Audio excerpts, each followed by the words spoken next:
الذي أبدع الأخلاق والتقدير من كان نبيا وآدم بين الله والدين والصلاة والسلام على سيد المرسلين وعلى آله وأصحابه أجمعين أما بعد فأعوذ بالله من الشيطان الرجيم بسم الله الرحمن الرحيم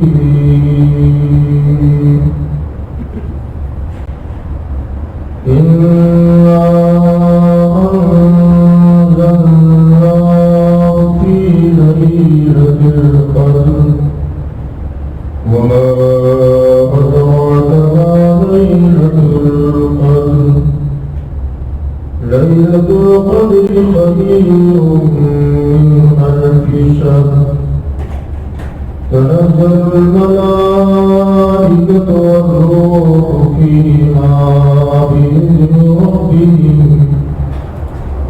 بإذن ربهم من كل أمر سلام هي حتى مطلع الفجر صدق الله مولانا العلي العظيم وبلغنا رسوله النبي الأمين المتين الكريم معزز المحترم سامعین النظام السلام علیکم ورحمۃ اللہ وبرکاتہ ان اللہ وملائکته یصلون علی النبی یا ایھا الذین آمنوا صلوا علیہ وسلموا تسلیما اللهم صل وسلم على محمد وآله الكرام وابنه الكريم وآله وأصحابه وبارك وسلم صلاة وسلام عليك يا سيدي يا رسول الله صلى الله تعالى عليه وسلم. حضرات گرامی،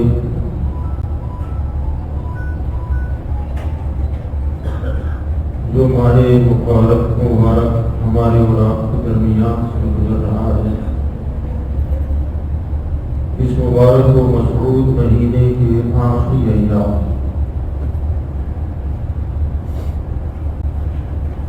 جو ہمارے بیچ سے قریب رخصت ہونے والے ہیں، اللہ تعالیٰ ان بچے ہوئے دنوں کو بھی ہمارے لیے خیر کے ساتھ گزارنے کی سعادت عطا فرمائے. ہماری آنے والی زندگی میں اللہ بار بار ماہ رمضان کی بہاریں نصیب فرمائے اور زندگی میں کوئی ایسا رمضان ہمیں نصیب فرمائے اللہ کی جس میں مکمل ماہ رمضان کی ہم قدر کر سکیں. اس مہینے کی عظمت اور برتری کے حوالے سے اللہ تعالیٰ نے ارشاد فرمایا شہر رمضان الذی انزل فیہ القرآن، رمضان کا وہ مہینہ ہے جس میں ہم نے قرآن کو نازل کیا. مقدس کلام اس ماہ مبارکہ میں نازل ہوا، مگر اس آیت میں اللہ تعالیٰ نے صرف رمضان کا ذکر فرمایا. کس دن اور کس تاریخ میں اللہ نے کلام مجید کو لوح محفوظ سے آسمان دنیا پر نازل فرمایا، اس کا ذکر وہاں نہیں ہے. اس کا ذکر مبارک اس سورہ مبارکہ میں اللہ نے فرمایا انا انزلناہ فی لیلۃ القدر، بے شک ہم نے اسے قدر کی رات میں اتارا، یعنی قرآن کو اللہ نے لیلۃ القدر میں نازل فرمایا۔ قرآن کے نازل ہونے کے سبب یہ رات اتنی برکت والی ہوئی کہ قرآن کی برکتوں کو یہ رات ایسے سمیٹے ہوئے ہے کہ جب جب وہ تاریخ اور وہ شب آئے گی اللہ قرآن کے نور کا نزول فرماتا ہے، قرآن کی برکتوں سے لوگوں کو مالا مال فرماتا ہے، اپنی رحمتیں نچھاور فرماتا ہے۔ فرمایا انا انزلناہ فی لیلۃ القدر، بے شک ہم نے قرآن کو شب قدر میں نازل کیا۔ وما ادراک ما لیلۃ القدر، کیا تم نے جانا کہ کیا ہے شب قدر؟ لیلۃ القدر خیر من الف شہر، یہ شب قدر ہزار مہینوں سے بہتر ہے۔ گویا بندہ ہزار مہینے عبادت ریاضت کرتا رہے، ذکر و اذکار میں لگا رہے، اور ایک بندہ شب قدر کو بہتر طریقے سے گزار لے۔ فرمایا شب قدر میں بہتر طریقے سے شب گزارنے والے کو اللہ تعالیٰ 1000 مہینے عبادت کرنے والوں سے بھی زیادہ ثواب عطا فرماتا ہے۔ یعنی تقریباً یہ 83 سال 4 مہینے سے زیادہ ہوتا ہے، اور 1000 مہینوں سے بہتر فرمایا۔ علماء فرماتے ہیں کہ 1000 مہینوں سے کتنا بہتر ہے یہ اللہ جانتا ہے، اس سے زیادہ بہتر فرمایا۔ تو قرآن پاک کو اللہ تعالیٰ نے اس مقدس رات میں پہلا نزول نازل فرمایا، اور یہاں سے ایک بات کا بھی پتہ چلتا ہے جو علماء تفاسیر نے بیان فرمایا، مفسرین، جس میں خاص طور سے حضرت سیدنا شاہ عبدالحق محدث دہلوی رحمۃ اللہ علیہ، وہ فرماتے ہیں ماہ رمضان کو عظمت اللہ نے دی نزول قرآن کی وجہ سے، اور پھر اس میں خاص رات شب قدر، اس کو اور زیادہ خصوصیت اللہ نے عطا فرمائی نزول قرآن کی وجہ سے۔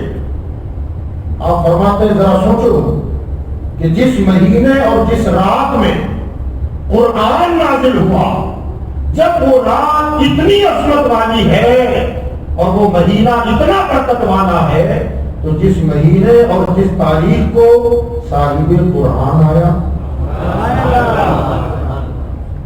کیونکہ قرآن تو ان کے سبب نازل ہوا نا۔ نزل علی محمد، قرآن کہتا ہے کہ ہم نے قرآن کو محمد صلی اللہ علیہ وسلم پر نازل فرمایا، تو صاحب قرآن کے صدقے میں ہمیں قرآن ملا۔ تو جب قرآن کے نزول کا مہینہ اور وہ تاریخ اور وہ شب جب اتنی بابرکت ہے، عبدالحق محدث دہلوی فرماتے ہیں، تو جس میں صاحب قرآن تشریف لائے، فرمایا وہ شب تو شب قدر سے بھی افضل ہے۔ آپ نے مدارج النبوہ میں اس کو لکھا ہے، وہ رات شب قدر سے بھی بہتر ہے۔ تو بہرحال ہمارے لیے دونوں راتیں مقدس ہیں، بابرکت ہے۔ یہ جو عظمت والی رات ہے اسے لیلۃ القدر، شب قدر یا قدر کی رات کہا جاتا ہے۔ علماء کرام نے قدر کے معنی بیان فرمائے کہ اسے لیلۃ القدر کیوں کہا جاتا ہے، قدر والی رات کیوں کہتے ہیں اسے؟ تو فرمایا قدر کا معنی ہے عزت، یعنی اللہ کی بارگاہ میں یہ رات بڑی عزت والی ہے، قدر والی ہے، اور اس رات میں جو عبادتیں کی جائیں اللہ تعالیٰ ان عبادتوں کی بھی قدر فرماتا ہے۔ اس رات میں جو دعائیں مانگی جائیں اللہ تعالیٰ ان دعاؤں کی بھی قدر فرماتا ہے، اس لیے اسے لیلۃ القدر کہتے ہیں۔ فرمایا قدر کا ایک معنی تنگی کے بھی آتے ہیں، تنگ ہو جانا، تو اب اسے لیلۃ القدر اگر تنگی کے معنی میں اگر لیتے ہیں تو اس کا سبب کیا بنا، کیوں اسے لیلۃ القدر کہتے ہیں؟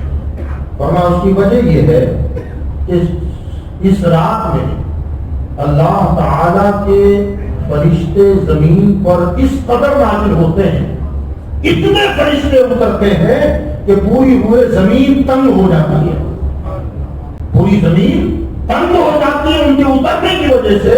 اس وجہ سے اس رات کو لیلۃ القدر کہا جاتا ہے کہ اس میں فرشتے کے اترنے کے سبب پوری زمین تنگ ہو جاتی ہے، بلکہ یہاں تک فرمایا کہ اس رات میں اتنے فرشتے اترتے ہیں، زمین پر جتنی کنکریاں ہیں فرشتوں کے اترنے کی تعداد اس سے زیادہ ہے، اتنے فرشتے اترتے ہیں۔ اللہ نے قرآن میں فرمایا اسی سورہ مبارکہ تنزل الملائکہ، اس رات میں فرشتے نازل ہوتے ہیں، والروح، اور جناب روح امین کے ساتھ آتے ہیں، جبریل امین کے ساتھ وہ فرشتے نازل ہوتے ہیں۔ یہاں سوال پیدا ہوتا ہے کہ فرشتوں کا آنا جانا تو روزانہ ہے، ایسا کوئی دن ہے جس میں فرشتے اترتے نہ ہو؟ رحمتوں کے فرشتے اترتے رہتے ہیں، کبھی عذاب کے فرشتے اتر جاتے ہیں، سختیوں کے فرشتے اتر جاتے ہیں، رحمتوں کے فرشتے اتر جاتے ہیں، اور خاص طور سے ہمارے اور آپ کے آقا جناب محمد مصطفیٰ صلی اللہ علیہ وسلم نے ارشاد فرمایا کہ عصر و مغرب کے بیچ میں دعا مانگا کرو، وہ قبولیت دعا کا وقت ہے، مغرب سے کچھ دیر پہلے پہلے دعا مانگا کرو، اللہ تعالیٰ ان دعاؤں کو قبول فرماتا ہے۔ وجہ کیا ہے؟ وجہ یہ بیان فرمائی گئی کہ اصل بات یہ ہے کہ فرشتوں کی ڈیوٹیوں کے بدلنے کا ٹائم ہے، وہ جو وقت ہے وہ وقت فرشتوں کی ڈیوٹیاں بدلتی ہیں، کل جو آئے تھے وہ آج واپس جاتے ہیں اور نئے فرشتے پھر آتے ہیں، تو فرمایا اس وقت تم دعا کیا کرو تاکہ جو فرشتے رخصت ہونے والے ہیں وہ جاتے جاتے آپ کی دعا لے کے نکل جائیں، اور جو آ چکے ہیں ان کے دفتر میں سب سے پہلی دعا آپ کی طرف ہو جائے، تو آپ کی وہ ایک دعا 2 مرتبہ پیش ہو جائے گی، ایک تو جو جا رہے ہیں وہ لے کے جائیں گے، اور جو آئے ہیں وہ سب سے پہلے آپ کے نام کے ساتھ آپ کی دعا کو درج کریں گے، اور جب دوسرے دن خدا کے دربار میں جائیں گے تو وہاں پر جیسی رجسٹر کھلے گا تو پہلے پڑھنے پر ہی آپ کی دعا ہوگی، اس لیے فرمایا وہ قبولیت دعا کا وقت ہے۔ تو بتانا یہ چاہتا ہوں کہ فرشتے تو روزانہ اترتے ہیں، ان کا روز آنا جانا ہے، جب روزانہ فرشتے اترتے اور اترنے کا اللہ ہو، آج تو بارش بھی ہو گئی ہے، اللہ کی رحمت برسی احسان ہے اس کا۔ سوچنے والی بڑی بات اس پر زندہ مجھے یاد آئی، اس لیے بتا رہا ہوں، فرشتے اترتے ہیں، کیا فرمایا اللہ اکبر، میرے آقا صلی اللہ علیہ وسلم، ہم سب کے آقا، ساری کائنات کے آقا، سارے نبیوں کے تاجدار صلی اللہ علیہ وسلم ارشاد فرماتے ہیں کہ یہ جو بارش برستی ہے نا، بارش کتنے سلیقے سے برساتا ہے میرا مولا، کتنے سلیقے سے برستی ہے۔ بعض اوقات گڑبڑ ہو جاتی ہے، وہ اپنی قدرت کا کرشمہ دکھاتا ہے، کہتے ہیں ایک ساتھ ہی 25 لوگ مر گئے، اتنے مکان ڈھہ گئے، ہوا کیا کباب میں پڑ گیا، تو یہ بادلوں کو ہمیشہ سنبھالتا کون ہے؟ اچانک پھٹ کیسے گیا؟ پھٹا نہیں ہے، اس نے جلوہ دکھا دیا ہے، اپنی قدرت دکھا دیا کہ میرے بندوں ایسا بھی ہو سکتا ہے، یہ میری قدرت ہے جو اتنے سلیقے سے برساتا ہوں۔ فرمایا جب بادل بارش کا قطرہ وہاں سے چھوٹتا ہے، وہ اگر اپنی حیت پر اترے، اپنی اصلی حالت پر اگر اتر جائے تو ایک ایک دو قطروں سے اپنی زمین ڈھیر ہو جائے۔ اللہ ہر قطرے کے ساتھ ایک فرشتہ اترتا ہے،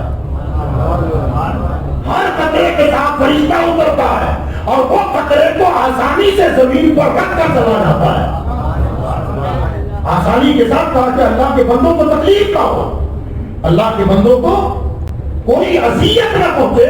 ہر قطرے کے ساتھ فرشتہ اترتا ہے، زمین پر قطرہ آسانی سے رکھتا ہے اور پھر واپس جاتا ہے۔ تو آپ اندازہ لگاؤ کہ ہر قطرے کے ساتھ فرشتہ، تو جو بارش برستی ہے تو کتنے فرشتے اترتے ہوں گے؟ سوال یہ پیدا ہو رہا ہے کہ جب اتنے فرشتے اترتے ہی ہیں تو پھر لیلۃ القدر میں فرشتوں کا نزول، اس کو الگ سے ذکر کرنا کیا مانا، کیا مطلب ہے اس کا؟ تو علماء تفاسیر فرماتے ہیں روزانہ آنے جانے والے فرشتے وہ آتے رہتے ہیں جاتے رہتے ہیں، لیکن یہ فرشتے وہ ہیں جو لیلۃ القدر میں جن کا نزول ہوتا ہے وہ فرشتے سال بھر میں کبھی نہیں اترتے، وہ خاص مخصوص کیٹیگری کے فرشتے ہیں۔ فرشتوں میں درجے ہیں نا، ان کے بھی مقامات ہیں، ان کے بھی درجات ہیں، فرمایا کہ وہ مخصوص ہے، خاص الخاص فرشتے ہیں جو عرش کو اٹھائے رہتے ہیں۔ وہ عرش کو اٹھانے والے فرشتے جب شب قدر آتی ہے اللہ ان سے فرماتا ہے اب عرش کو چھوڑو اور زمین پر جاؤ۔ وہ فرشتے آتے ہیں۔ حضرت سیدنا عبادہ بن صامت رضی اللہ تعالی عنہ کی روایت حضرت عبداللہ بن عباس کی بھی ہے، آپ فرماتے ہیں کہ حضور رحمت عالم نور مجسم صلی اللہ علیہ وسلم نے ارشاد فرمایا کہ جب شب قدر آتی ہے تو غروب آفتاب سے ہی فرشتوں کا نزول ہونا شروع ہو جاتا ہے۔ جناب جبریل علیہ السلام اپنے ہاتھ میں ایک پرچم لے کے آتے ہیں اور اس پرچم کو کعبے کی چھت پہ نصب فرما دیتے ہیں، کعبے کی چھت پہ ڈال دیتے ہیں، اور فرمایا اللہ تعالیٰ نے جناب جبریل علیہ السلام کو 100 بازو عطا فرمائے، 100 پر عطا فرمائے، جیسے پرندے کے 2 پر ہوتے ہیں ایسے جناب جبریل کو اللہ نے 100 پر عطا فرمائے، اور وہ 100 پروں میں سے 2 پر وہ ہیں جو صرف لیلۃ القدر میں وہ کھولتے ہیں، اور مثال میں نہیں کھولتے، اور وہ صرف لیلۃ القدر میں جناب جبریل علیہ السلام اپنے ان 2 پروں کو پھیلا دیتے ہیں، اور جب وہ اپنے 2 پروں کو پھیلاتے ہیں تو مشرق و مغرب کو ڈھانپ دیتے ہیں، اور پھر ان فرشتوں سے کہتے ہیں تنزل الملائکہ والروح فیہا بإذن ربہم، اللہ کے حکم سے اترتے ہیں، اور فرشتوں کو اب جناب جبریل حکم دیتے ہیں پھیل جاؤ، زمین پہ پھیل جاؤ، جہاں جہاں مسلمان مرد عورت بوڑھے اللہ کی عبادت میں لگے ہیں سب ان کے آس پاس رہو، ان کے قریب قریب رہو، ان کے نزدیک رہو، جب وہ دعا مانگے تو ان کی دعا پر آمین کہتے ہیں، دعا پر آمین کہتے ہیں فرشتے۔ فرمایا کہ پھر جناب جبریل علیہ السلام کو اللہ کا حکم ہوتا ہے میرے فلاں فلاں بندے نے بہت گریہ وزاری کی، بڑا رویا، بڑی دعائیں مانگی، بڑی عبادت کی، جبریل میں اس بندے سے راضی ہو گیا، میں خوش ہو گیا، ذرا جاؤ اس پر بھی سلامتی نازل فرماؤ۔ جناب جبریل علیہ السلام اس پر سلامتی نازل فرماتے ہیں، اور فرمایا کہ بعض اللہ کے مخصوص بندے وہ ہوتے ہیں کہ جن سے جناب جبریل علیہ السلام اس رات میں مسافہ فرماتے ہیں، مسافہ فرماتے ہیں، کسی بھی شکل میں متشکل ہو کر آ جائیں، بھائی کی شکل میں، چاچا کی شکل میں، ابا کی شکل میں، دوست کی شکل میں، امی کی شکل میں، چاہے جو شکل اختیار کر لیں، آ کر کے وہ مسافہ کر لیں اور مسافہ کر کے نکل جائیں۔ فرمایا بزرگوں نے کہ اس کی علامتیں بھی ہوتی ہیں، اس کی علامتیں ہوتی ہیں، ایسے تو سینکڑوں لوگ آپ سے مل لیں گے، مسافہ کر لیں گے، ہاتھ ملا لیں گے، چلے جائیں گے، دعا دے دیں گے، دعا لے لیں گے۔ فرمایا لیکن کبھی ایسا ہو کہ مسافہ لینے والوں کی بھیڑ میں کوئی ہاتھ آپ کے ہاتھ سے ٹچ ہو گیا اور ایسے ہی آپ پر ایک خوف کا طاری ہو جائے، سمجھ لو ابھی جس نے ہاتھ ملایا یہ جناب جبریل تھے۔ کبھی آپ کے بدن میں روک کے کھڑے ہو جائیں، سمجھ لینا یہ جناب جبریل کا مسافہ ہو چکا ہے۔ کبھی بدن میں اچانک پسینہ طاری ہو جائے تو سمجھ لینا جناب جبریل کا مسافہ مجھے نصیب ہو چکا ہے۔ تو جناب جبریل علیہ السلام خوب مخصوص اللہ کے بندوں سے آج کی شب میں مسافہ بھی فرماتے ہیں، اور فرمایا کہ پوری رات ہی حتی مطلع الفجر، فجر طلوع ہونے تک یہ فرشتے مسلمانوں کے آس پاس رہتے ہیں، دعاؤں پر آمین کہتے ہیں، اور جب فجر طلوع ہوتی ہے تو جناب جبریل علیہ السلام فرماتے ہیں کہ چلو اب واپسی کا وقت ہو گیا۔ تو فرشتے کہتے ہیں اے سید الملائکہ، اے فرشتوں کے سردار، رات میں جو اللہ کے بندوں نے اور مصطفیٰ کی امت نے دعائیں مانگی، عبادتیں کی، ان کا کیا بنا؟ اللہ نے کیا فیصلہ فرمایا؟ تو جناب جبریل علیہ السلام فرماتے ہیں کہ اللہ تعالیٰ نے سب کی بخشش فرمائی سوائے 4 لوگوں کے. 4 لوگوں کے علاوہ اللہ نے سارے لوگوں کی بخشش فرما دی. حضرت عبداللہ ابن عباس فرماتے ہیں کہ ہم نے اپنے آقا سے پوچھا یا رسول اللہ صلی اللہ علیہ وسلم، جب بخششوں کا اتنا بہتا ہوا سمندر ہے، آخر وہ کون ہیں 4 لوگ جو محروم رہ جاتے ہیں، جن کی بخشش نہیں ہوتی، دعائیں بھی قبول نہ ہو؟ آخر وہ کون لوگ ہیں؟ اب میرے آقا صلی اللہ علیہ وسلم نے ارشاد فرمایا کہ وہ 4 لوگ کون ہیں؟ 4 طرح کے لوگ. فرمایا وہ بندہ جو نشے کا عادی ہو،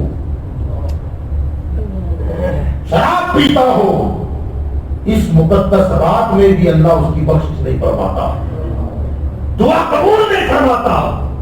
شراب کا عادی. دوسرا اپنے ماں باپ کا نافرمان، جو ماں باپ کا ادب اور احترام نہیں کرتا، ماں باپ کو اذیت پہنچاتا ہے، تکلیف دیتا ہے، یا ماں باپ اس سے ناراض ہے، اللہ ایسے بندے کی بھی آج کی شب میں بخشش اور مغفرت نہیں فرماتا اور اس کی دعا قبول نہیں فرماتا.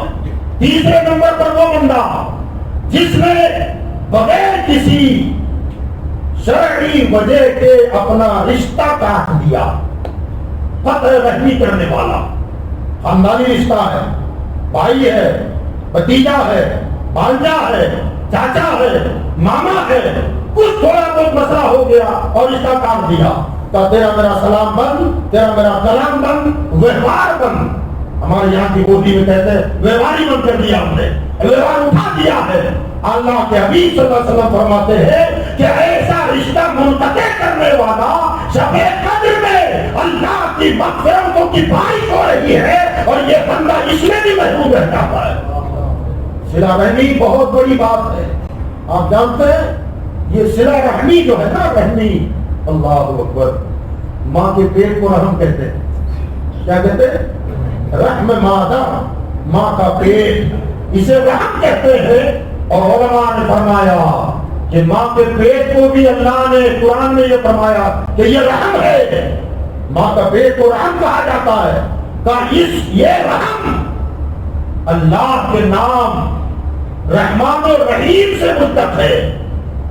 اور رحیم مہربان، رحمت نازل فرمانے والا. فرمایا یہاں محبتیں چاہتا ہے رشتہ اور ان محبتوں کو تم نے توڑ دیا. تو فرمایا جو رشتہ رحم کا ہوتا ہے، خاندانی رشتہ ہوتا ہے، اگر کوئی بندہ بغیر شرعی وجہ کے اسے توڑ دے تو وہ رشتہ رب کی دربار میں عرض کرتا ہے کہ مولا جیسے اس نے مجھے منقطع کیا، تو اپنی رحمت سے اس کو بھی دور فرما دے. وہ رشتہ دعا کرتا ہے.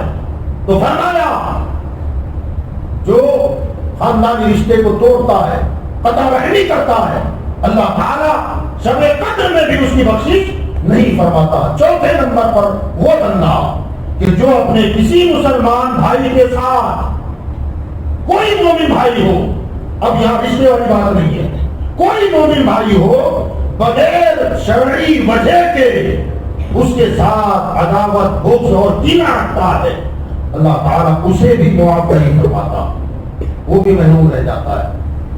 حضرات گرامی، خاص طور سے نوجوان حضرات، اتنی مقدس رات جس میں بخششوں اور رحمتوں کے اعلان ہو رہے ہیں، اس میں بھی اگر کوئی بندہ محروم رہ جائے، اس کی بخشش نہ ہو سکے، اس سے بڑی بدبختی اور کیا ہو سکتی ہے. پہلے نمبر پر کون سا بندہ بیان فرمایا؟ فرمایا جو نشہ کرتا ہے، شراب پیتا ہے. اب نشے کی کئی قسمیں ہیں، اور چاہے جو نشہ ہو، آدمی کے حواس واختہ کر دے، شریعت میں وہ نشہ حرام ہے. انما الخمر والمیسر، قرآن فرماتا ہے شراب اللہ نے حرام کر دی.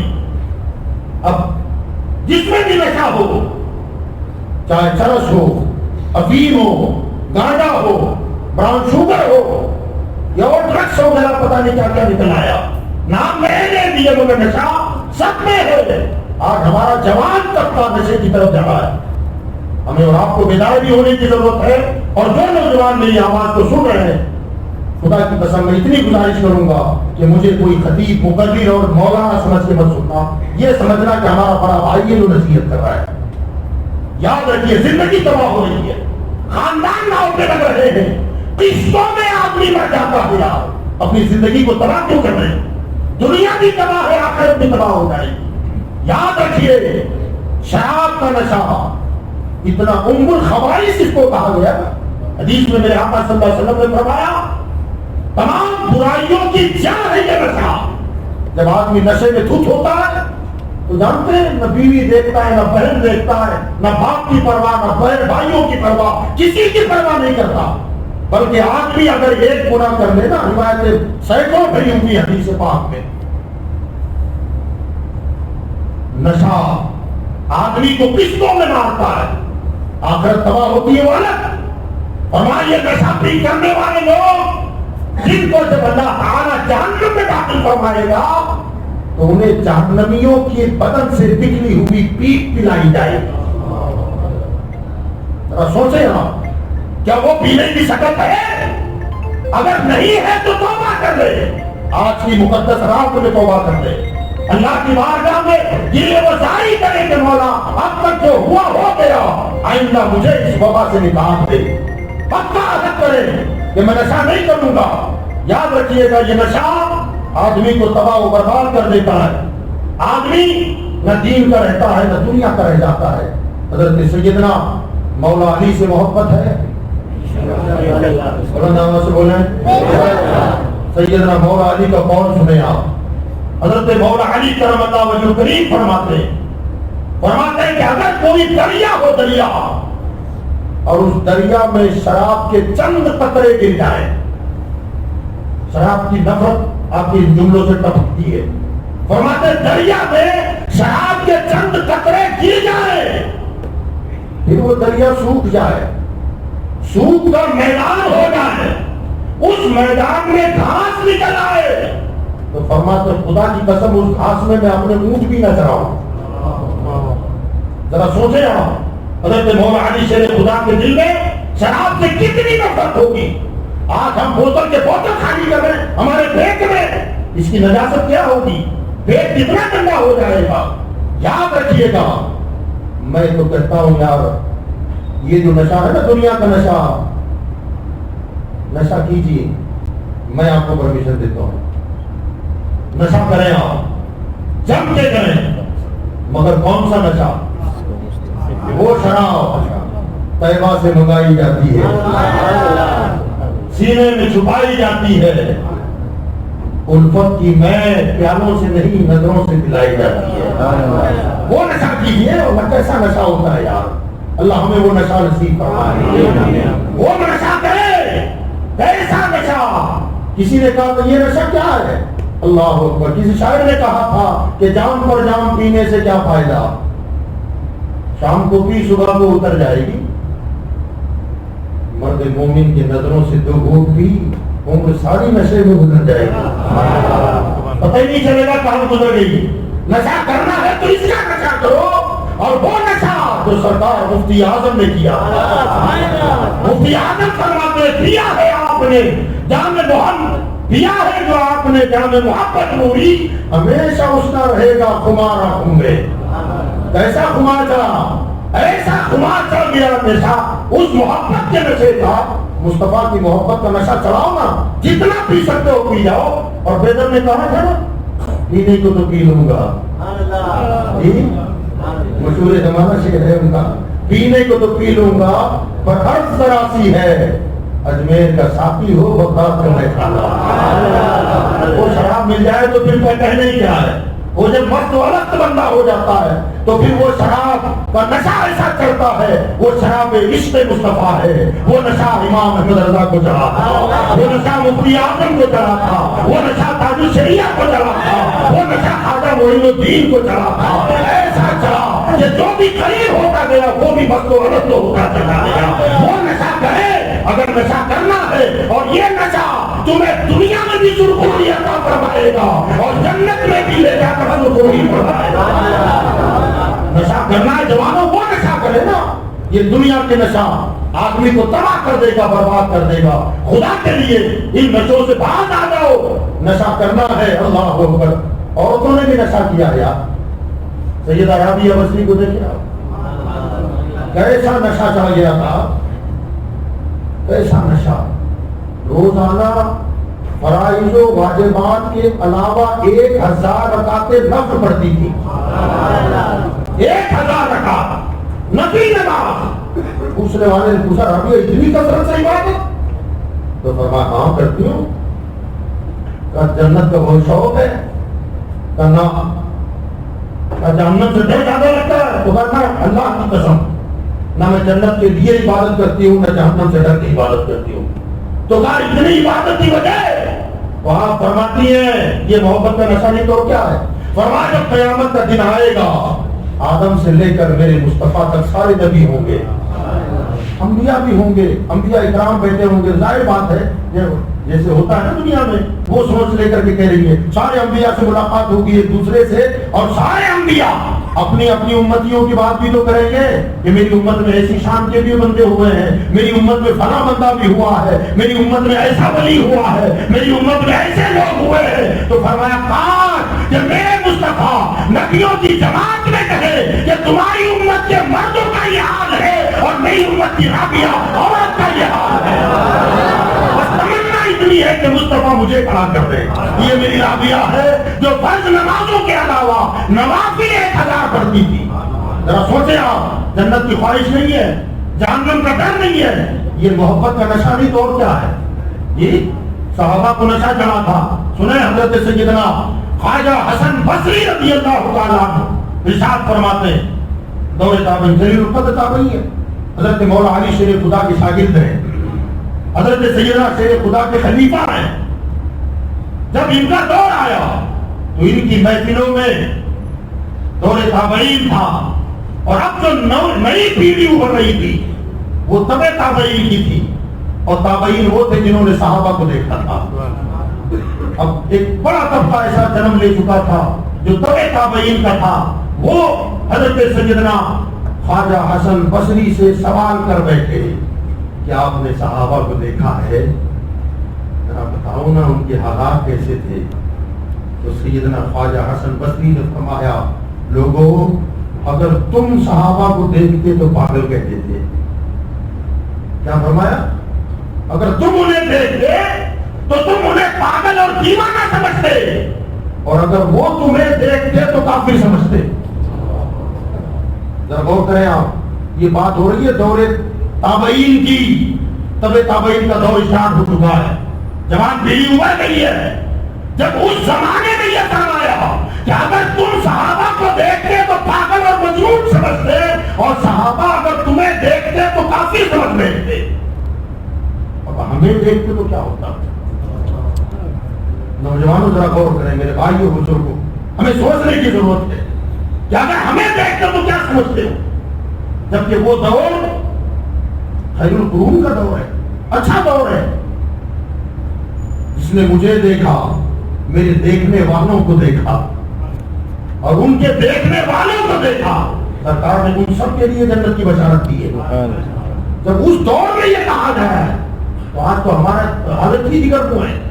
تو میرے بھائیوں نوجوانوں، نشہ آدمی کو کی دنیا بھی تباہ کرتا ہے، آخرت بھی تباہ کر دیتا ہے. وہ لوگ نشے کے عادی ہیں، فرمایا شب قدر میں بھی اللہ ان کی بخشش نہیں فرماتا، محروم رہ جاتے ہیں. دوسرے نمبر پر ارشاد فرمایا کہ دوسرے نمبر پر وہ لوگ ہیں جو اپنے ماں باپ کے ساتھ سلوک اچھا نہیں کرتے، جن کے ماں باپ ناراض ہیں. فرمایا اللہ تعالیٰ ایسے لوگوں کی بھی بخشش نہیں فرماتا. اپنے ماں باپ کا احترام کریں، عزت کریں. معاف کیجیے گا، مجھے بعض لوگوں نے اس معاملے میں بہت زیادہ بدنام کر دیا کہ میں پیروں کا اور سادات کا مخالف ہوں. اللہ تعالیٰ مجھے سادات کرام کی محبت میں دلائے، ان کی محبت میں موت عطا فرمائے. اہل بیت اطہار سے ہمیں محبت ہے، صحابہ سے ہمیں محبت ہے، پیران اعظام سے ہمیں محبت ہے. مگر میں نوجوانوں سے گزارش کرتا ہوں ذرا سوچیں، آپ غور کریں کتنی عقیدت اور محبت کے ساتھ ہم اپنے پیروں کے ہاتھ چومتے ہیں، اتنی عقیدت اور محبت کے ساتھ کبھی ماں باپ کے بھی چومتے ہو جی؟ جتنا احترام ہم اپنے پیروں کا کرتے ہیں کبھی ماں باپ کا کرتے ہو؟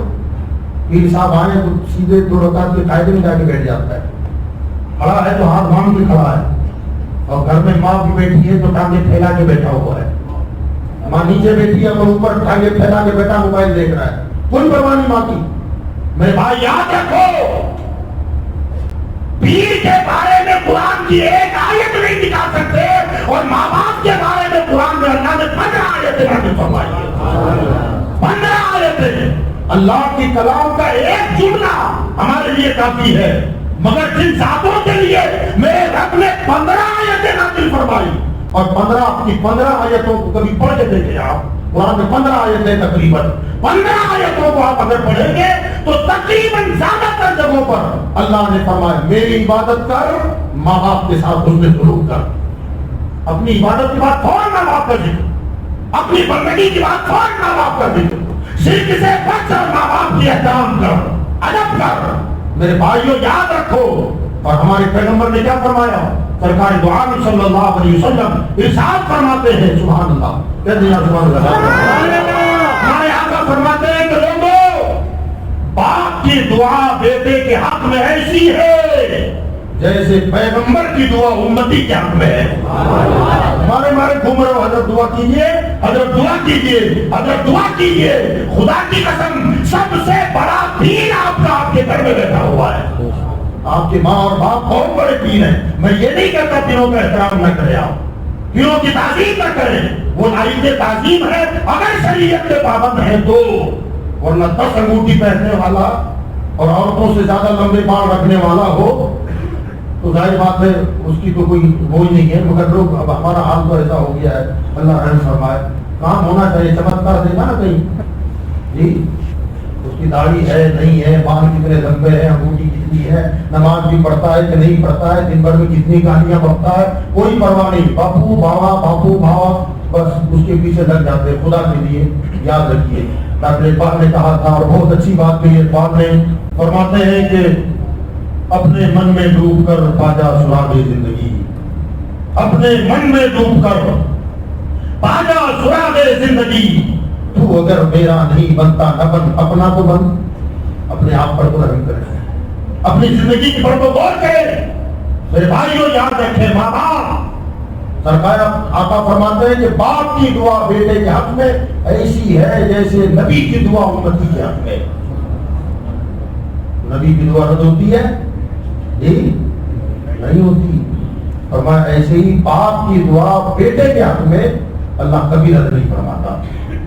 اور ارشاد فرمایا، سبحان اللہ یار، ماں کا مقام تو دیکھیں آپ کتنا بلند ہے یار، سبحان اللہ، اللہ اکبر۔ عرض کرو اگر قبول ہو گیا تو اللہ فرماتا ہے کیا دے گا؟ بدلے میں کیا ملتا ہے؟ جنت۔ کیا ملتا ہے؟ مجھے بولے روزہ رکھو، روزے اللہ نے قبول فرما لیے تو کیا ملے گا؟ سبحان اللہ۔ تقوی اختیار کرو، پرہیزگاری کرو، گناہ چھوڑو، صغیرہ چھوڑو، کبیرہ چھوڑو، فرائض ادا کرو، واجبات ادا کرو، سنتیں ادا کرو، مستحبات ادا کرو، حج کرو، عمرے کرو، مسجدیں بناؤ، مدرسے بناؤ، یتیموں کا خیال کرو، بیواؤں کا خیال کرو، غریب بچیوں کی شادیاں کرو، اتنا دوڑ کے نیکیاں کرتے رہو، حج میں جاؤ اور مینا دوڑو، مزدلفہ جاؤ، گنگریاں مارو، قربانیاں کرو، یہ کرو وہ کرو، مولا پھر کیا ملے گا؟ فرمایا یہ سب کرتا کیا؟ مولا اس کا بدل کا جنت۔ ہم نے پوچھا مولا جنت ہے کہاں؟ ماں کی قدم کے نیچے۔ اتنا گھما کے ڈالا تھا، فرمایا ماں کے قدموں کے نیچے آ جا، تیری جنت تیرے ماں کے قدموں کے نیچے ہے۔ بندہ حاجی بن گیا، حافظ بنا، قاری بنا، علامہ بن گیا، مفتی بن گیا، عمرے پر عمرے کرتا رہا، مسجدوں پہ مسجدیں بناتا رہا، بدلے میں کیا ملے گا؟ کہا جنت۔ ہم نے کہا مولا جنت کہاں ہے؟ کہا تیرے ماں کی قدموں کے نیچے ہے۔ اتنا گھما کر ڈالا بھی کہا تو ماں کے قدموں میں ڈالا ہے. تو میرے بھائیوں ماں کے قدم کبھی نہ چھوڑو. اور سنیں آپ, اللہ اکبر, حضرت اس بات کے راوی ہیں حضرت سیدنا خواجہ ابو الحسن خرقانی. روایت انہوں نے کی ہے اور اپنی کتاب میں لکھا ہے خواجہ غریب نواز اجمیری ہے. یہ واقعہ کیا فرماتے ہیں, ایک بوڑھی عورت جس کے 2 بیٹے, سبحان اللہ, دونوں نیک پرہیزگار متقی. ایک وقت آیا کہ ماں بیمار ہو گئی. ماں کو اب خدمت کی ضرورت تھی, راتیں جاگ کر گزرتی تھی. دونوں بیٹے اپنی ماں کی خدمت میں بالکل تیار. 1-2 راتیں گزری تو دونوں نے مشورہ کیا کہ ماں کو ضرورت ہے مگر دونوں کی تو نہیں نہ ہے, ایک بھی اگر خدمت میں ہے تو کافی ہے, تو ہم راتوں کو تقسیم کر لیتے ہیں. وہ اس طرح کہ ایک رات آپ ماں کی خدمت کریں, میں ذرا نوافل پڑھ لوں, اور دوسری رات میں نوافل پڑھوں گا, آپ ماں کی خدمت کریں. دونوں نے کہا ٹھیک ہے, یہ بھی اچھی رائے, مشورہ کیا انہوں نے. تو جو بڑا بھائی تھا وہ کہنے لگا کہ آج آپ ماں کی خدمت کریں. چھوٹے سے تھا اور میں اللہ کے لیے نوافل ادا کرتا ہوں. انہوں نے کہا ٹھیک ہے, آپ ادھر کریں عبادت, میں اپنی ماں کی خدمت کرتا ہوں. اب یہ رات بھر ماں کی خدمت کرتا رہا, ماں کے پاس کھڑا رہا. جب جب کسی چیز کی ضرورت پڑتی وہ ماں کو دیتا تھا. ادھر وہ نوافل میں وقت گزرتا گیا. رات ہو گئی, صبح نکل آئی, دوسرا دن گزرا, پھر دوسری شب آئی. تو بڑا بھائی کہتا ہے, حضرت خواجہ غریب نواز نے لکھا ہے اس کو, فرماتے دوسری رات آئی تو بڑا بھائی کہنے لگا کہ میری طبیعت چاہ رہی کہ آج بھی میں عبادت کر لوں تھوڑی, آج ماں کی خدمت کرو گے, حالانکہ بھائی میری ہے مگر تم چاہو تو میں ذرا نوافل پڑھ لوں آج بھی اگر اجازت ہو. چھوٹے بھائی نے کہا کوئی بات نہیں, آپ عبادت کریں, میں ماں کی خدمت کرتا ہوں. فرماتے ہیں کہ یہ ماں کی خدمت میں رہا, وہ نوافل پڑھتا رہا. صبح کا آخری پہر چل رہا تھا, صبح شادی کا وقت ہو رہا تھا. یہ نوافل سے فارغ ہو کر اللہ کی بارگاہ میں دعا کر رہا ہے, مالک مولا میری بخشش فرما دے, مولا میری نجات فرما دے, مولا مجھے بخش دے. اچانک خروج کی تاری ہوئی اور غیب سے آواز آئی, بندے تجھے معاف کیا تیرے چھوٹے بھائی کے صدقے میں. یہ جواب پڑا تو بھائی کے صدقے میں میری بخشش, جبکہ 2 رات کی عبادت میری زیادہ ہے, اس نے تو کوئی نماز ہی نہیں پڑھی ہے. کہتے ہیں کہ پھر تھوڑا ہوش میں آیا اور پھر دعا کرنے لگا. پھر اچانک خروج کی تاری ہوئی اور پھر آواز آئی, تجھے بخشا مگر تیرے چھوٹے بھائی کے صدقے میں. اب یہ اسی انداز میں پوچھ رہا ہے کہ عبادت تو میری زیادہ ہے. غیر سے آواز آئی کہ تو بے نیاز کی خدمت میں ہے اور وہ اس کی خدمت میں ہے جسے اس کی حاجت ہے. فرمایا اس کا ماں کے پاس جاگنا تیری راتوں کی عبادت سے بہتر ہے. نوافل ایک طرف, ماں باپ کی خدمت ایک طرف. اپنے ماں باپ کو کبھی ناراض نہ کرنا. یاد رکھیں جن کے ماں باپ ناراض ہوتے ہیں نا, حدیث میں ہے یار, حدیث میں, میرے آقا کے زمانے کی بات ہے, کلمہ نصیب نہیں ہوتا, کلمہ نصیب نہیں ہوتا ہے. کلمہ سوء خاتمے کا ڈر ہے. اللہ اکبر.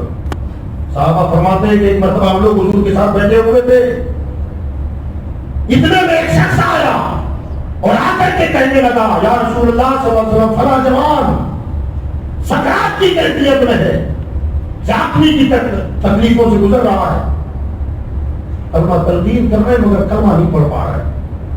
سرکار نے پوچھا نماز پڑھتا تھا؟ یہ حدیث میں الفاظ ہے, نماز پڑھتا تھا؟ تو انہوں نے کہا کہ ہاں تھا, نمازی تو تھا, نمازی تھا. سرکار نے فرمایا چلو میرے ساتھ. اس کا مطلب کیا ہوا؟ سرکار کا یہ سوال کیا بتا رہا ہے؟ بتانے والا بتا رہا ہے کہ اس کی زبان پہ کلمہ نہیں جاری ہو رہا ہے. ہم کلمہ تلقین کر رہے ہیں, کلمہ نہیں پڑھتا. آقا نے پہلا سوال کیا, نماز پڑھتا تھا؟ اس کا سیدھا مطلب ہے کہ اگر نماز نہیں پڑھتا تھا تو کلمہ کیسے نصیب ہوگا؟ مطلب یہ ہے کہ بے نمازیوں اور خالی رمضان میں نماز پڑھنے والوں, یاد رکھو موسمی نمازی نہ بنو, ہمیشہ ہمیشہ کے نمازی بنو. اگر بندہ نماز کا عادی نہیں ہوتا, بے نمازی ہوتا ہے, تو اس کے لیے بھی ڈر ہے کہ کہیں سوء خاتمہ نہ ہو جائے. میرا حضور جب صحابہ سے فرمایا چلو میرے ساتھ, صحابہ کرام نکلے گئے، حضور صلی اللہ علیہ وسلم اس بندے کو تلقین کر رہے ہیں، تلقین، اشہد ان لا الہ الا اللہ واشہد ان محمدا عبدہ ورسولہ، کلمہ نہیں پڑھتا، بار بار حضور کلمہ یاد دلا رہے، چاہتے بھی تھے نا کلمہ پڑھے، چاہت تھی، ذرا سوچیں آپ کلمہ کون پڑھا رہا ہے یار، جس نے پتھروں سے کلمہ پڑھوا دیا، جن کے اشارے پر پتھر کلمہ پڑھے، آج یہ انسان کلمہ نہیں پڑھ رہا، وہ بھی مسلمان۔ سرکار نے فرمایا نمازی تھا، ہمارے ٹھیک ٹھاک تھے، تو کہاں ہے رسول اللہ، اور نمازی بھی کیسا، ہمارے آپ کے امام کے پیچھے نہیں پڑتا تھا، مدینہ کا رہنے والا تھا، زمانہ حضور کا ہے، مسجد نوری مسجد کا مقتدی نہیں تھا، عارفیہ کا نہیں تھا، مسجد نبوی کا تھا، اور مقتدی امام الانبیاء کا تھا۔ آپ ذرا سوچیں، اور کلمہ وہ پڑھا رہا ہے جس نے پتھروں سے پڑھوا لیا، مگر کلمہ جاری نہیں ہوتا۔ میرے آقا نے فرمایا مجھے بتاؤ اس کا ماں باپ کے ساتھ سلوک کیا تھا؟ لوگوں نے کہا رسول اللہ والد کا تو انتقال ہو گیا، ماں ہے زندہ، کہا اس کی ماں کو بلاؤ۔ صحابہ گئے، جا کر کے کہا تم کو اللہ کے رسول صلی اللہ علیہ وسلم بلا رہے، تمہارے بیٹے کی حالت خراب ہے۔ تو کہا میں کیا کروں، میرے بیٹے کی حالت خراب ہے، تو جاؤ میں نہیں آؤں گی۔ صحابہ آئے، کہا رسول اللہ منع کر رہی ہے، سرکار نے فرمایا جاؤ اس سے کہو کہ آقا بلا رہے ہیں، اگر وہ اب بھی نہ آئے تو اس سے کہنا میں خود تیرے پاس آتا ہوں۔ اب صحابہ گئے، کہا سرکار فرمائے کہ اگر آپ نہیں چل سکتی تو حضور نے کہا کہ میں خود تمہارے پاس آؤں گا۔ تو عورت تڑپ گئی، کہا نہ میں حضور کو میں کیسے بلا سکتی ہوں، وہ خود کہا میں آتی ہوں۔ اب آئی، اور آ کر کے جب بیٹے کی حالت دیکھی تو سرکار نے فرمایا بھائی میں نے سنا ہے کہ تم اپنے بیٹے سے ناراض ہو، تو کہنے لگی ہاں رسول اللہ اس نے مجھے تکلیف تو پہنچائی۔ تو کہا مائی معاف کرو اسے، کہنے لگی نہ یا رسول اللہ میں معاف نہیں کروں گی اسے۔ میرے سرکار نے ارشاد فرمایا اگر تو معاف نہیں کرے گی تو میں ابھی ان لڑکوں کو حکم دیتا ہوں کہ جنگل سے لکڑیاں کاٹ کے لائے، آگ لگا دیں اور تیرے بیٹے کو اس آگ میں جلا دے گیا۔ رسول اللہ میرے بیٹے کو میرے سامنے آگ لگا دیں گے؟ ماں ماں ہوتی ہے یار، زمانے والے کی نظریں ہر جگہ ہوتی ہیں مگر ماں کی بات ہی الگ ہوتی ہے۔ پورا دن مارکیٹ میں رہے آپ تو گھر والے بیوی کہیں گے کیا لایا آپ نے، بچے کہیں گے بچایا کتنا ہے، مگر ماں کہے گی بیٹا کچھ کھایا کہ نہیں کھایا۔ میں آپ کو اپنی بات بتاتا ہوں یار، پچھلے دنوں چائنا وغیرہ جانتے ہیں میری والدہ کا ہارٹ کا آپریشن ہوا، ناگپور میں ایڈمٹ تھی وہ، چونکہ ہمارا وہاں کوئی مکان وغیرہ تو تھا نہیں، ہاسپٹل میں بھی تھا۔ ان کا جب آپریشن ہوا تو کئی گھنٹوں کے بعد جب وہ ہوش میں آئی تو ڈاکٹر صاحب نے مجھ سے کہا کہ آپ خالی وہ کانچ میں سے آئی سی یو میں تھے، اس میں سے دیکھ سکتے ہیں ان کا ہوش آ گیا ہے۔ وہ موت و حیات کی کشمکش میں، میں جیسی اس کانچ کے پاس گیا تو ان کی نظر مجھ پہ پڑی، خدا کی قسم یار میری ماں وہاں سے پوچھ رہی، میری آنکھ میں آنسو آ گیا، اللہ تو نے کس مٹی سے ماں کو بنایا ہے، کیا ماں کا کلیجہ ہے، اس کا سینہ چیر دیا گیا، دل نکال کر اس کو آپریشن ہوا ہے، وہ موت و حیات کی کشمکش میں ہے اور اپنے بیٹے کے کھانے کی فکر کر رہی ہے۔ میرے بھائی ماں یہ ہوتی ہے، اور آج ہم ماں کا کوئی احترام نہیں، ہمارے پاس باپ کا کوئی احترام نہیں ہے۔ یہی وجہ ہے کہ میرے آقا صلی اللہ علیہ وسلم نے فرمایا کہ شب قدر میں جو ماں باپ کا نافرمان ہوتا ہے اللہ تعالیٰ اس کی بھی بخشش نہیں فرماتا، معاف نہیں فرماتا۔ یاد رکھیں اپنے ماں باپ سے رو کے گڑ گڑا کے معافیاں مانگے، انہیں راضی کر لو، اگرچہ وہ آپ کے گھر میں رہتے ہو، ساتھ میں رہتے ہو، ممکن ہے کہ آپ کے ذریعے کوئی نہ کوئی ان کا دل دکھائی ہو گئی ہو، دل میں چوٹ آئی ہو، معافی ضرور مانگے گے انشاءاللہ۔ ماں باپ کی خدمت کریں، کبھی محبت کے ساتھ ماں کے سر میں تیل ڈال کے تھوڑی مالش کر دو یار، تھوڑی مالش کر دو۔ لوگ ہمارے بھی ہاتھ چومتے ہیں، میں یہ کہتا ہوں میرے بھائی جتنی عقیدت کے ساتھ ہمارے ہاتھ چومتے ہو، خدا کی قسم کبھی ماں کے قدم چوم لیا کرو، باپ کے قدم چوما کرو، یقین جانے ان کے بدن کا انگ انگ آپ کو دعائیں دے گا، اور ان کی دعا کبھی آپ کے حق میں رد نہیں ہو سکتی، کبھی رد نہیں ہوگی۔ سرکار نے فرمایا تیسرے نمبر پر وہ بندہ ہے جو رشتہ کاٹتا ہے، چوتھے نمبر پر وہ بندہ ہے جو ایک مسلمان سے دوسرا مسلمان عداوت بغض اور کینہ رکھتا ہے۔ یاد رکھیے گا، فرمایا جب بندہ آپس میں تناؤ ہے، لڑائی جھگڑا ہے، غیر و غضب ہے، کینہ اور بغض ہے، دعا مانگتا رہتا ہے، رات گزر جاتی ہے، فرشتے کہتے ہیں ہماری تعالیٰ پوری رات ہو گئی، اس کا جواب نہیں دیا گیا، اس کی بخشش نہیں ہوئی۔ اللہ فرماتا ہے جب تک وہ آپس میں صلح نہ کر لیں میں معاف نہیں کروں گا۔ وہ ایک دوسرے کی معافی تلافی جب تک نہیں ہوگی میں ان کو معاف کرنے والا نہیں ہوں۔ فرمایا جب یہ دونوں بندے آپس میں ایک دوسرے سے معافی تلافی کرتے ہیں تب اللہ تعالیٰ معاف فرمائے گا۔ ایک دوسرے کے ساتھ ہوتا ہے، ہاں کوئی شرعی عذر ہو، حدیثوں میں آیا ہے، انشاءاللہ میں بتاؤں گا آگے وہ حدیث۔ فرمایا آپس میں، اور کبھی ایسا ہوتا ہے کہ غلطی مد مقابل کی ہوتی ہے، فریق مخالف کی، ہماری نہیں ہے، مگر پھر بھی اگر بندہ بڑھ کر کے جا کر کے خود ملاقات کرے اور صلح کر لے اور کہہ دے کہ بھئی جو کچھ مجھ سے ہوا میں معاف کرتا ہوں، آپ سے جو ہوا ہے اللہ کے لیے آپ معاف کر دیں، ایک دوسرے کے ساتھ کر لیں، تو فرشتوں سے اللہ فرماتا ہے میرے بندے، میرے فرشتوں ذرا دیکھو تو اس فلاں بندے نے اس پر زیادتی کی تھی نا، ظلم ہوا نا اس پر، فرشتے کہتے ہیں ہاں مولا اس نے زیادتی کی تھی، مگر دیکھو بڑھ کر کے بندہ ہو کر بندے کو معاف کر رہا ہے۔ ہاں مولا بندے نے بندے کو معاف کیا۔ اللہ فرماتا ہے جب بندہ بندے کو معاف کر سکتا ہے تو کیا میں خدا ہو کر بندے کو معاف نہ کروں؟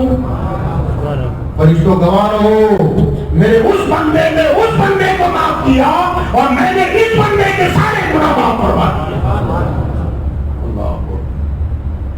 حضور صلی اللہ علیہ وسلم نے فرمایا جو پڑھ کر اپنے مسلمان بھائی سے معافی مانگ لے اور گلے مل لے، فرمایا وہ جنت میں اللہ اس سے پہلے اسے داخل فرمائے گا، اس بندے سے پہلے جو پڑھ کے معافی مانگ لے نا ایک دوسرے سے گلے مل لے خود چل کے جائے، فرمایا اس سے پہلے اللہ جنت میں اسے داخل فرمائے گا۔ اور سنیں اہل بیت کی محبت کرنے والوں، اہل بیت سے عقیدت رکھنے والوں، سیدنا امام حسین رضی اللہ تعالی عنہ اور ان کے بھائی حضرت محمد بن حنفیہ رضی اللہ، ماں دو ہیں باپ ایک، حضرت علی کے شہزادے چھوٹے ہیں عمر میں حضرت امام حسین سے۔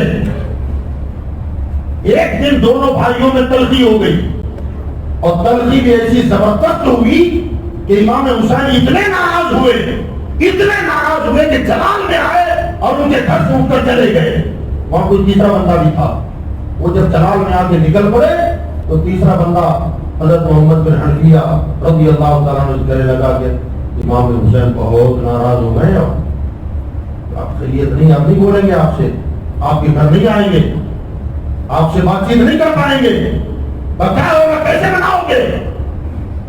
تو حضرت محمد بن حنفیہ کہنے لگے کہ کیسی بات کر رہے ہو، وہ علی اور فاطمہ کا بیٹا ہے، تمہیں لگتا ہے کہ وہ مجھ سے ملاقات نہیں کریں گے، بات چیت ختم ہوگی؟ تو جلال اتنا تھا، آپ کی لڑائی اتنی زیادہ ہو گئی ہے۔ تو حضرت نے فرمایا تو بول، اگر تو چاہے تو حضرت کو ابھی بلا سکتا ہوں۔ کیا کلیجے تھے یار لوگوں کے، کیا دل تھے، اللہ تعالیٰ ہم کو وہ جذبات عطا فرمائے۔ فرمایا اگر تو چاہے تو ابھی بلا لوں، یہ تو ممکن ہی نہیں ہے، بھائی 2-4 دن کے بعد غصہ ذرا ٹھنڈا ہو جائے، اس کے بعد ہو سکتا ہے کہ آپ معافی مانگے۔ کرنا یار فاطمہ کا بیٹا ہے وہ، کا بیٹھ رک، حضرت نے وہ چمڑا وڑا کچھ لیا اور اس کے اوپر لکھا بسم اللہ الرحمن الرحیم، میں محمد ابن علی، فرمایا اے لقد جگر زہرا، آپ کی ماں رسول اللہ کی بیٹی ہے اور میری ماں قبیلہ حنفیہ کی شہزادی ہے، اگر میری ماں جیسی عورتوں سے دنیا بھر جائے تب بھی آپ کی ماں کی برابری نہیں ہو سکتی، ان کی وجہ سے آپ کا مقام بہت بلند ہے، بہت اعلیٰ ہے، اور میں نے اپنے نانا جان کی حدیث سنی ہے کہ جو بندہ بڑھ کر کے معافی مانگے اللہ اسے پہلے جنت میں داخل فرمائے گا. لہذا میں نہیں چاہتا کہ آپ سے پہلے میں جنت میں جاؤں. اللہ میں نہیں چاہتا کہ آپ سے پہلے میں جنت میں جاؤں. نیچے دستخط کر دیا کر آپ تم بھی نہیں جاؤ. امام حسین ابھی اپنے گھر نہیں پہنچے تھے, راستے ہی میں تھے, یہ دوڑتا ہوا گیا تو حضرت یہ خط آیا ہے. تو حضرت نے پڑھا اور پڑھ کر مسکرایا اور وہیں سے پڑھتے پلٹ کر اپنے بھائی کے پاس آئے اور گلے سے مل لیا, گلے لگا دیا, کہا جو کچھ ہوا ہے مجھے معاف کر دیں. کہا حضور آپ بھی معاف فرمائیں. آنا تو میں چاہتا تھا لیکن چونکہ حضور کی حدیث ہے کہ کہیں ایسا نہ ہو کہ میں پہل کرتا اور اس حدیث کے مطابق اللہ جنت میں پہلے داخل فرما دیتا, تو میں تو چاہتا ہوں کہ آپ میرے امام ہیں, پہلے آپ جائیں. سبحان اللہ. تو بھائیو یاد رکھو, اگر کسی سے کوئی غلطی خطا سرزد ہو گئی ہو, کچھ منمٹاؤ ہو گیا ہو, تو بڑھ چڑھ کے ایک دوسرے سے معافی تلافی کرے نا. اور یاد رکھیں قرآن میں اللہ کیا ارشاد فرماتا ہے, ارشاد فرماتا ہے انما المؤمنون اخوۃ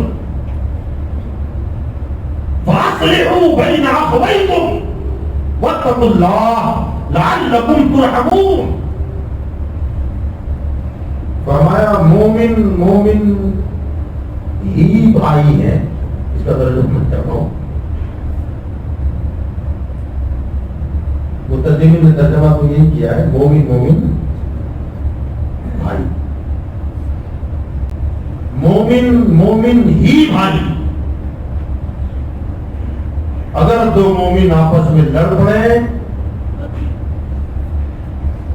فاصلحوا بین اخویکم, دونوں بھائیوں میں صلح کرا دو, دونوں بھائیوں میں صلح کراؤ. آگے فرمایا واتقوا اللہ, اللہ سے ڈرو, لعلکم ترحمون, اس امید پر کہ اللہ تم پر رحم فرمائے.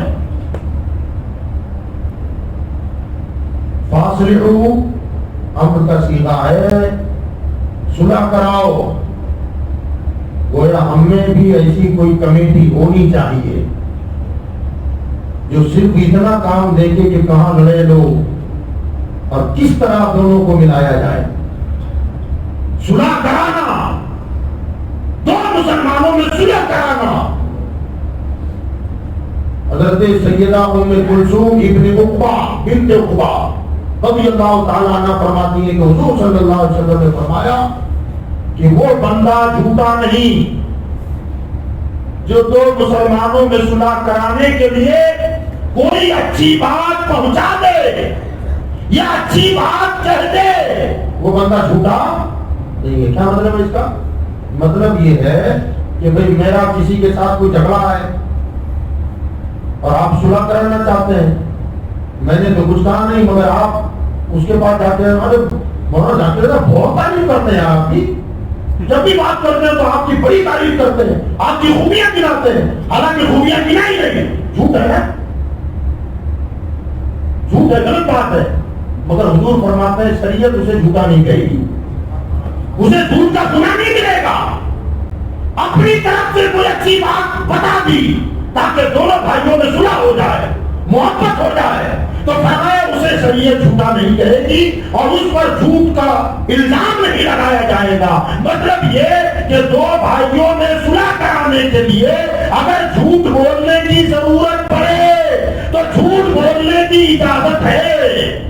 میاں بیوی میں تکرار ہو گئی, جھگڑا ہو گیا, معاملہ بگڑ گیا, تو دونوں میاں بیوی میں صلح کرانے کی ضرورت پڑ جائے تو صلح کرانے میں اگر آپ کو جھوٹ کی ضرورت پڑ جائے تو جھوٹ بول سکتے ہو, اللہ تعالیٰ اس پر مواخذہ نہیں فرمائے گا. اور حضرت سیدنا ابو دردہ رضی اللہ تعالیٰ عنہ کی روایت فرماتے کہ ہمارے آقا صلی اللہ علیہ وسلم نے صحابہ کرام کے مجمع میں ارشاد فرمایا, لوگوں تمہیں وہ بات نہ بتا دوں جو نماز سے بھی افضل ہے, نماز سے افضل. کیا تمہیں وہ بات نہ بتاؤں جو روزے سے افضل ہے؟ آدمی صبح سے شام تک بھوکا پیاسا رہ جائے, روزے سے بھی افضل. تمہیں وہ بات نہ بتاؤں جو زکات سے بھی افضل ہے. کون سی بات ہے جو نماز روزہ اور زکات سے افضل ہے؟ میرے آقا نے فرمایا 2 مسلمان بھائیوں میں صلح کرا دینا نماز سے بھی افضل ہے، یہ عمل نماز سے افضل ہے، روزے سے افضل ہے، اور زکات دینے سے افضل ہے کہ 2 بھائیوں میں صلح کرا دے۔ اور ایک روایت میں میرے آقا نے فرمایا، میں نے اس لیے اس کا ترجمہ نہیں کیا، مومن مومن ہی بھائی۔ آقا نے فرمایا صلح صرف جائز ہی کرنا، ایسی صلح نہ کرنا جس میں حرام کو حلال کرنا پڑے اور حلال کو حرام کرنا پڑے۔ جانتے کیسا علم تھا جس میں حرام کو حلال کرنا پڑے اور حلال کو حرام کرنا پڑے، ایسی صلح نہ کرنا، جو جائز جائز ہے وہی صلح کرنا۔ کیا مطلب؟ میرا سگا بھائی ہے، ہو گیا معاملہ، اللہ عبادت فرمائے، ان کی ایمان کی محفوظ رکھے، اہل سنت کے مسلک پر سب صفات قدمی عطا فرمائے۔ اگر خدا نہ خواستہ اور میں نے اس سے رشتہ توڑ دیا، اب آپ محنت کر رہے ہیں، دونوں کو ملاؤ، دونوں کو ملاؤ، ملاؤ دونوں کو، اس میں حرام حلال ہو رہا ہے، یہ جائز نہیں ہے۔ شیعہ ہو گیا کوئی، برا ہو گیا، رہے گا بھائی؟ بولیے نا۔ قادیانی ہو گیا معاذ اللہ، وہابی ہو گیا، غیر مقلد ہو گیا، اب رشتہ نہیں۔ فرمایا حرام کو حلال نہ کرنا پڑے اور حرام کو حلال اور حرام کو حرام نہ کرنا پڑے، وہ ایسی صلح نہ کرائیں۔ اسی طرح 2 میاں بیوی میں جھگڑا ہوا، دونوں نے طلاق، شوہر نے طلاق دے دی، 3 نے دیا، مغلظہ ہو گئی، اب وہ بیٹھ گئی گھر، کوئی صلح کرانا بڑا صاحب کا کام ہے۔ توبہ کرو، جو ہو گیا ہو گیا، 40 فقیروں کھانا کھلا دو، 10 آدمی کپڑا پہنا دو اور دونوں آپس میں صلح کر لو اور گھر بن جائے گا، چلا دو۔ ایسا بھی کرتے ہیں لوگ جی، اور ادھر ادھر سے مسئلہ سولو نہیں ہوا تو پھر سیدھے غیر مقلد کے پاس مسائل پوچھنے، طلاق کے مسائل جب بھی ہوتا ہے، سنی کہلانے والے اپنے آپ یاد رکھیں، پوری امت کا اجماع ہے اس بات پر، ایک آدمی اپنی بیوی کو اگر 3 طلاق دے دے، وہ ہمیشہ ہمیشہ کے لیے اس کے اوپر حرام ہو گئی، اس کا جو راستہ ہے وہ ایک الگ ہے۔ 3 طلاق اگر دے دے، مگر غیر مقلدوں نے ایک 20 کا راستہ نکال دیا، اور پتہ نہیں کیا دلائل ان کے پاس ہے، وہ یہ کہتے ہیں کہ ایک نشست میں 3 تو کیا 1000 بار بھی طلاق بولے گا تو کوئی فرق نہیں پڑنے والا ہے، تو کچھ نہیں ہوگا، رکھ لو بیوی کو، اور پھر ظاہر بات ہے وہ حرام ہو رہا ہے۔ جس نے صلح کرائی، جب تک وہ حرام فعل کے مرتکب ہوتے رہیں گے، یہ صلح کرانے والا بھی اس کا ذمہ دار ہے، لہذا ایسی صلح نہ کرائیں۔ 2 آپس میں مسلمان بھائی، سنی مسلمان، مومن مومن ہی بھائی ہیں، ان کے علاوہ کوئی اور بھائی نہیں ہو سکتا۔ تو یاد رکھیے گا، آپس میں اخوت و محبت، پیار محبت کے ساتھ، اسی لیے اللہ تعالیٰ نے یہاں کیا فرمایا، اس آیت پر ذرا غور کریں، آپ اس کی جو لائن ہے اس پر غور کریں، انما المؤمنون اخوہ فاصلحوا بین اخویکم، مومن مومن بولیے، اگر لڑ پڑے تو دونوں میں صلح کراؤ۔ آگے فرمایا واتقوا اللہ، اللہ سے ڈرو، جوڑ بیٹھے جی، 2 مسلمان لڑ پڑے تو صلح کراؤ، واتقوا اللہ، اللہ سے ڈرو، لعلکم ترحمون، تاکہ تم پر رحم کیا جائے۔ تو مولانا یہاں ڈرنے والی بات کون سی آ گئی؟ ہم تو صلح کرا رہے ہیں، تو ترحمون تو برابر ہے کہ اگر 2 مسلمانوں میں صلح ہو گئی تو تیری مہربانی ہوگی، تیری رحمت نازل ہوگی۔ اب اس میں اتقوا اللہ کی کیا ضرورت؟ تو فرمایا یہی ضرورت ہے کہ صلح کرانے کے چکر میں کہیں بے جوڑ کا پیوند مت لگا دینا۔ پیوند میں بھی تو کلر برابر ڈھونڈتے ہو کہ بھئی جس لباس جو کلر کا لباس ہے اسی کلر کا پیوند لگے تو اچھا لگتا ہے، ورنہ یاد رکھیں کلر کچھ ہو پیوند کچھ الگ لگ گیا تو وہ ہوتا ہے نا مخمل میں ٹاٹ کا پیوند، جی مخمل میں ٹاٹ کا پیوند، تو مخمل والا اہل سنت والجماعت ہے، اس میں شیعہ، رافضی، خارجی، غیر مقلد وغیرہ کا پیوند مت لگا دینا، کہیں وہ بے جوڑ نہ ہو جائے اور کسی کام کا نہ دے۔ تو اسلام آپس میں کریں، میاں بیوی میں اگر کچھ مسائل ہو جائیں اور دوریاں ہو جائیں صلح کرانے کی کوشش کریں، مسلمان آپس میں لڑ پڑیں صلح کرانے کی کوشش کریں، اور اگر کسی کے ساتھ معاملہ کچھ ہو گیا تو پہلے تو خود بڑھ کر کے معافی مانگی، آپ کلیجہ بڑھا کے بڑا کلیجہ سرکار کی شان دیکھو نا یار، 13 سال تک صحابہ کو مکہ والوں نے کتنا ستایا، کتنا ستایا، کتنا ستایا، تڑپتے ہوئے شولوں پر صحابہ کو لٹایا، کیا کچھ نہیں کیا، گھوڑے برسائے حضرت بلال پر، اور ہر گھوڑا چمڑی لے کے نکلتا تھا، ایسے گھوڑے برسائے، ہجرت کرنی پڑی، اور ہجرت کے بعد 8 سال کے وقفے میں میرے مولا نے وہ شان عطا فرمائی کہ 8 سال کے بعد ہزاروں کا لشکر لے کر ہمارے آقا شاہی شان کے ساتھ جب مکہ میں داخل ہوئے، تاریخ اسلام گواہ ہے کہ مکہ والے لڑ رہے تھے کہ ہم نے ان کے ساتھ ایسا ایسا سلوک کیا ہے کہ آج سوائے قتل کے ہمارا کوئی پرسان حال نہیں ہوگا، ہمیں قتل کر دیا جائے گا، لڑزہ تاری تھا، پسینے چھوٹ رہے تھے، اور صحابہ اتنے جذبات میں تھے کیونکہ اس قدر ظلم برداشت کیا تھا، اتنے جذبات میں تھے کہ صحابہ کی زبان پر نعرے تھے الیوم یوم الملحمہ، الیوم یوم الملحمہ، آج چیخنے اڑانے کا دن ہے، بوٹیاں نوچنے کا دن ہے، اور جیسے ہی میرے سرکار کے کانوں پر صحابہ کے یہ نعرے آئے تو میرے آقا نے نعرہ لگایا الیوم یوم الملحمہ نہیں، الیوم یوم الملحمہ، آج محبت جتانے کا دن ہے، آج معاف کرنے کا دن ہے، آج بدلہ لینے کا نہیں۔ اور آقا نے اونٹ پر کھڑے کھڑے جو بیٹھے بیٹھے اعلان کیا، لوگوں جو حرم میں داخل ہو گیا امان میں آ گیا، حتیٰ کہ میرا کٹر دشمن جو اس وقت موجود تھا، کیونکہ ابو لہب وغیرہ تو مر کھپ گئے تھے، اس وقت ابو سفیان زندہ تھے، آپ نے فرمایا اس وقت نمبر 1 کا دشمن مانے جاتے تھے، جو ابو سفیان کے گھر میں چلا گیا اسے بھی معاف کر دیا۔ اور پھر جب حرم میں آئے، لوگ دروازے بند کر کر کے بیٹھے ہوئے تھے، حرم میں آئے، بتوں کو پاک کیا تھا، بلا سارے مکہ والوں کو، مکہ والے آئے تو ہاتھ باندھے، گردنیں نیچے، کہاں پڑے ہیں، قتل کر رہے ہیں، بس اب تو قتل ہی ہونا ہے، طاقت اتنی بڑھ گئی اور ہم نے ستایا اتنا ہے کہ قتل کے سوا کوئی اور سزا ہو ہی نہیں سکتی ہے۔ میرے آقا نے فرمایا مکہ والوں کیا امید رکھتے ہو، سبحان اللہ، کیا سلوک کیا جائے تمہارے ساتھ؟ مکہ والے کہنے لگے ہیں محمد صلی اللہ علیہ وسلم آپ اگر معاف کر دیں تو آپ کریم ابن کریم تو ہیں ہی، اور اگر قتل کر دیں تو ہم سزا کے مستحق تو ہیں، جو آپ کی مرضی ہو۔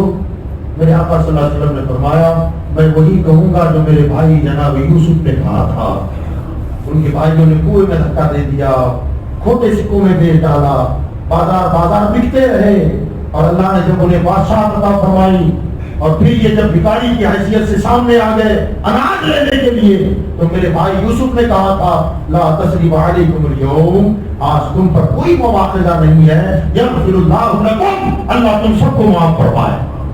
حضور نے اعلان عام کر دیا کہ میں نے سب کو معاف کر دیا ہے، اور جیسے ہی سرکار کی زبان سے نکلا کہ میں نے سب کو معاف کر دیا، خدا کی قسم مکہ کی اس وادی میں کلمے گونج رہے تھے، کلمہ طیبہ گونج رہا تھا، ہر کوئی بابا کے کہتا تھا اشہد ان لا الہ الا اللہ، اشہد ان لا الہ الا اللہ، حتیٰ کہ ابو سفیان بھی کلمہ پڑھ چکے مسلمانوں پہ۔ تو یہ ہے معافی تلافی، ایک دوسرے کو معاف کریں، بڑی بات ہے، شب قدر ہے، اپنی بخشش چاہتے ہو تو ہم پہلے آپس میں صلح کر لیں، ہے نا، اور اگر دونوں بھائیوں میں اگر کچھ مسائل ہیں تو ہم پڑھ کر کے لوگوں میں صلح کرانے کی کوشش کریں گے انشاءاللہ۔ ہاں، کوئی ایسی کمیٹی تشکیل دی جائے جہاں بھی آپس میں مسلمان ٹکرا رہے ہیں، ان میں آپس میں اتحاد پیدا کیا جائے، اتفاق پیدا کیا جائے، تا